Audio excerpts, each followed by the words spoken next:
नमस्कार सांग मैंने ओडिया झी ओडिया बहु चैनल आपण मानक अनेक अनेक स्वागत। आसंतु आज प्रस्तुत करबा आम ओडिशा फेमस आलू कषा। मुझे आलू कषा किसी आलू को सीझे नहीं नहीं मु लंका कंचा लंका रसुण आ अदा को किसी छेचिक नहीं छेचिक नवा द्वारा बहुत बढ़िया बास्ना आसता है।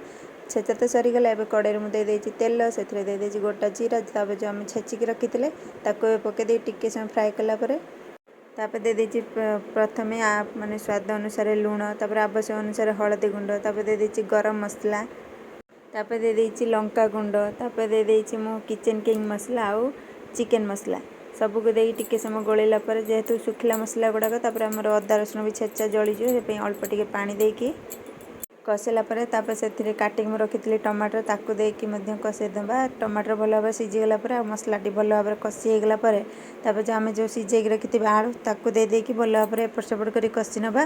तापर होगला आमर प्रस्तुत आलू कषा से धनिया पत्र देकी गोलई नवा। तापर आम प्रस्तुत होगला ओडिशा फेमस आलू कषा।